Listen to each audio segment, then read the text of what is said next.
In this textbook and reflections, I learned a lot. This book was definitely very eye-opening, and each journal article was different and had a different voice to it.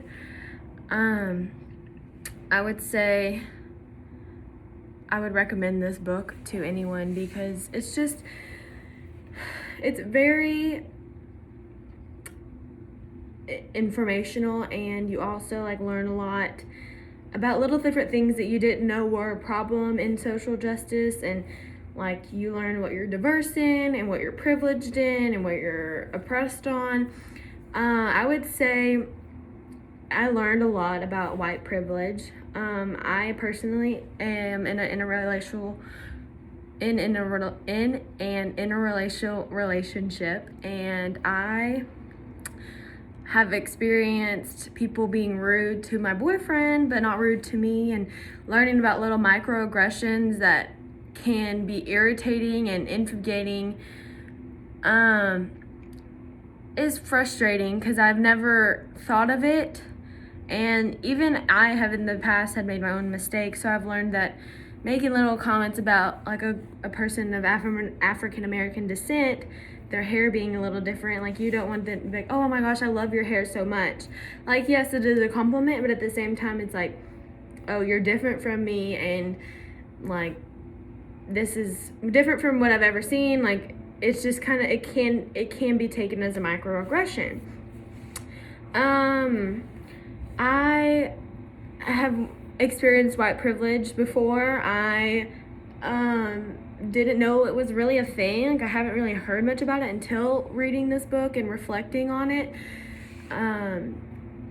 I've learned that if that were to happen to me, more white privilege, somebody standing up for me over my boyfriend or my friends that are of different ethnicities, I've learned that I need to speak up about that and be like, that is not okay. You don't need to treat me any different just because of my skin color, because we're all the same on the inside. I've learned that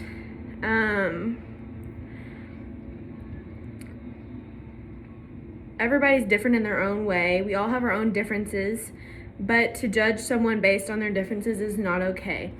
For instance, in the chapter over ableism, there's some people who just aren't able to hear, aren't able to walk, aren't able to communicate well with you. There's many different things to be able to do, and some people are able to do them, but they have to be accommodated for. So noticing in businesses and structures and places where accommodations need to be made for wheelchair assistance, for people who are blind or deaf, of hard of hearing, having subtitles. I've learned a lot, little things that I have started to notice after reading this book, reading these journal entries that are personal to people, and seeing people who go out into public and they're not able to get up these staircases and unable to do the same things as other people are doing just because it was made for able people to do, which is not okay. Everybody needs to be able to do everything. We should be able to treat everyone equally and have everyone participating in the same things. I never saw it as an issue until I read this book, and I never thought anything of it because I am an able person. I'm normal. I have no problems to walk or hear or talk or communicate. So I never think about, what about this person in a wheelchair being able to access this? What about the person who's deaf and it can't watch these movies because they're not offering subtitles? Although it may be for other people may complain about seeing subtitles on the movie, everybody should be treated the same. You can't base things off of not being able to hear. So people need to be able to have those accommodations when needed at all times. Whatever needs to be accommodated for should be accessible anywhere you go. I loved how they talked about the microaggressions, little sly things that go under the table that people just kind of ignore are not okay. And I've learned that I need to address them in a calm and collected manner and just let people know, like, hey, like, listen, like, that comment is kind of touchy, like, you shouldn't do that, like, little different things like that. I also learned about, like, LGBT communities. I'm a straight woman, I'm a white woman. I have been in an interracial relationship, but for people to stare and stuff at LGBT people and things of that sense is not okay. People, that should be accepted. Everybody needs to be accepted. It's unfair for anybody to be treated differently because of their feelings. They were born that way. They were born, like, God has a plan for everyone, and it's just a part of life, so it doesn't need to be judged for, and people shouldn't be, like, looked at differently. I personally I haven't ever discriminated against someone for it, and I hope that I've never had any actions that had made somebody feel wrong for it, but I've noticed, like, what could look bad or what actions I could have done that would make me look like I am a discriminative person. So I've learned that, and I've reflected over, like, my past, and I've learned what not to do and how to address people that do these things and who to surround yourself with. I definitely think social justice needs to be talked about more, and in the world today with, like, the Black Lives Matter movement, and the many different things that have been happening, like, these things need to be educated about in school.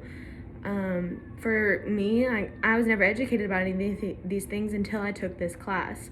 So when the Black Lives Matter movement started, I was kind of confused about what was going on, and I would try to research some stuff and see what was happening, but I never really understood until, like, I would read, like, really far into what I was talking about and what people around me were talking about every single day. So I have realigned my vision on what is right and what is wrong, and I completely agree with the Black Lives Matter movement. I support LGBT people.